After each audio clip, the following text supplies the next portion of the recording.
lalu anak sampaikan, sempat ada pertanyaan ke anak, Ustaz, dulu tulisan mobil Honda Jazz itu huruf J-nya titiknya pakai apa? Emas. Anak pernah ditanya begitu dulu. Maka anak jawab, itu pertanyaan sudah lama ya, tahun 2007 atau 2006 gitu, waktu anak masih di Solo ya, membahas kitab yang sama, kitab Bulughul Maram. Anak jawab, antum mau ngambil pendapat jumhur atau pendapat yang kedua, Imam Syaukani, Imam Sun'ani, atau Syekh Muhammad Al-Utsaimin? Untuk hati-hatinya ambil pendapat apa? Jumhur. Maka kalau antum punya mobil Honda Jazz dan masih ada apanya, cabut, nggak apa-apa, ambil saja.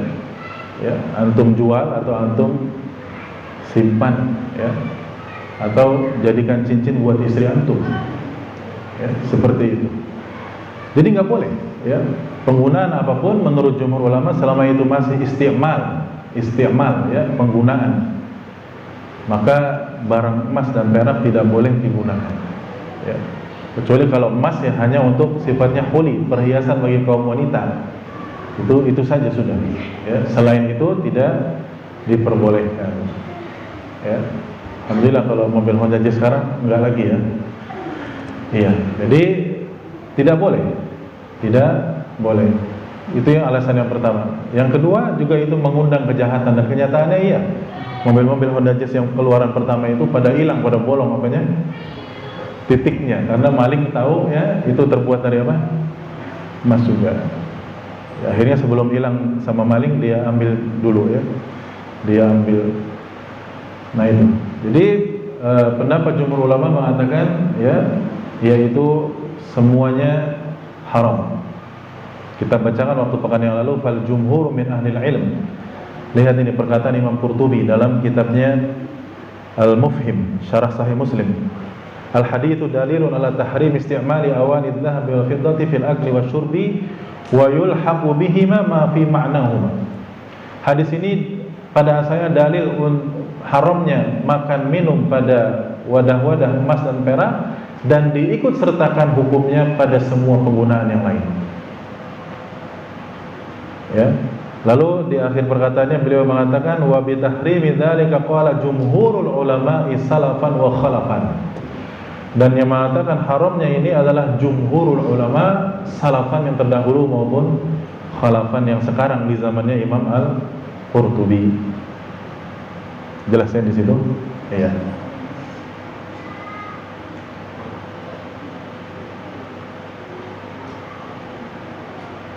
Iya. Walaupun ada pendapat kedua juga, ya, tapi sedikit ulama dan alasan-alasan mereka juga cukup wajih, cukup kuat, ya. Namun Syekh lebih merajihkan, ya, dan anak pribadi juga kalau hati-hati, bicara hati-hati ya memang pendapat siapa? Jumhur. Toh untuk apa juga kita menggunakan emas perak, ya, kalau bukan hanya untuk mengundang apa tadi? Bahaya saja, mengundang maling, ya, mengundang, ya, seperti itu. Dan biasanya ilat yang lainnya sebagaimana dijelaskan oleh para ulama yang lain itu tafakhur, ya, karena pamer dan sombong. Lihat, barangnya dari emas, ya, semuanya dari emas, gitu. Iya, jelasnya insyaallah. Karena ilmunya tadi Ustaz ini karena mengundang iya. Tidak sombong gitu. Iya. Bukan emasnya, bukan bendanya, iya, tapi setara gitu, atau mungkin lebih mewah dari emas dan ini nilainya. Oh iya. Apa misalkan? Ya seperti mobil-mobil mewah. Oh, mobil mewah. Ada batasan yang bisa dikiaskan dengan emas. Oh, ya, dengan emas, kalau tidak juga harus. Oh. Pertama ya, dalam masalah menggunakan kenikmatan Allah yang masih bersifat mubah, ini berarti pertanyaannya mengarah ke apa hukum menggunakan rezeki yang Allah karuniakan kepada kita. Allah misalkan rezeki, berikan kita rezeki yang melimpah ruah, banyak. Bolehkah kita gunakan yakni untuk hal-hal yang semacam kemewahan seterusnya, maka dilihat ya kalau memang kata para ulama itu dibutuhkan. Jadi di sini masalahnya hajah atau tidak, dibutuhkan atau tidak. Ya maka silahkan, karena menggunakan kenikmatan rezeki dari Allah selama itu dalam batasan mubah, maka boleh. Ya. Dan ini tidak bertentangan juga dengan zuhud, ya, karena ada sebagian orang mengatakan kalau zuhud itu berarti harus selalu hidup sederhana saja walaupun hidupnya duitnya banyak. Tidak, zuhud itu apa artinya? Tarku ma la yanfa'u fil akhirah. Zuhud itu artinya meninggalkan sesuatu yang sekiranya tidak bermanfaat untuk akhirat. Itulah arti apa? Zuhud. Jadi kalau ada orang kaya raya, masya Allah duitnya banyak, mobilnya berderet banyak, ya, tapi kepakai semua, yang satu untuk jemput ustadz, yang satu untuk nganter anak yatim, yang satu untuk apa, kepakai semua. Manfaat tidak untuk akhiratnya? Manfaat.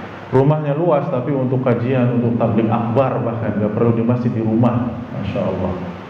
Seluas lapangan golf misalkan rumahnya, ya. Tapi untuk hal-hal yang semuanya manfaat di akhiratnya, maka itu juga orang dikatakan zuhud. Jadi zuhud tidak identik dengan compang-camping, bau asem, ya, kemudian kotor, kemana-mana bawa kompor juga. Nah ini bukan zuhud, ya. Ini pemahaman yang salah. Jadi selama itu boleh, tidak untuk kesombongan, ya, dan dia butuh, dan untuk apalah misalkan, ya maka silahkan. Tapi anjuran Islam, ya,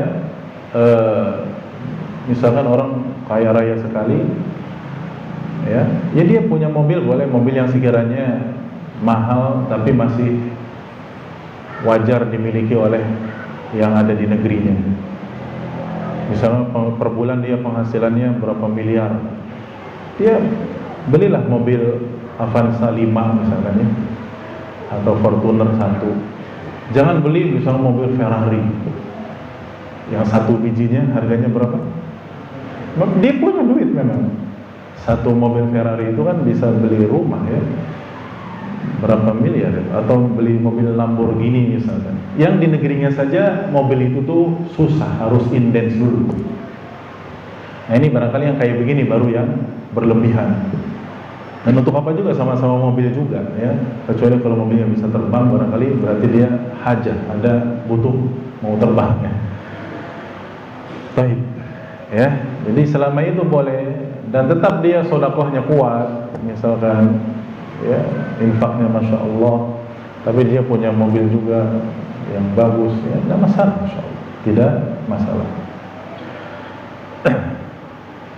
Tetap terus bersyukur kepada Allah. Makanya ulama khilaf, apakah mana yang lebih afdal, orang kaya yang bersyukur terus atau orang miskin yang bersabar terus? Mana yang afdal? Ghaniyun syakir atau miskinun sabir? Orang kaya yang bersyukur atau orang miskin yang bersabar? Mana yang afdal, ya ikhwan? Masa orang kaya yang bersyukur afdal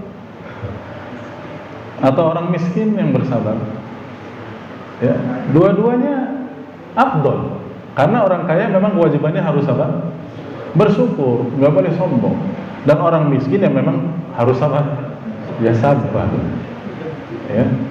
Ya mau bagaimana lagi ibaratnya? Sudah miskin terus apa? Tidak bersabar, mau bagaimana? Ya, begitu. Yang lebih hebat itu justru orang miskin yang bersyukur. Ini yang luar biasa. Karena di balik musibahnya dia masih tetap bisa bersyukur kepada Allah Subhanahu wa taala. Adapun kalau kaya bersyukur, miskin bersabar, ya memang kewajiban mereka begitu. Dua-duanya harus begitu. Iya, kok jadi kesana-sana? Jelas ya Pak Fauzan, ya? Iya.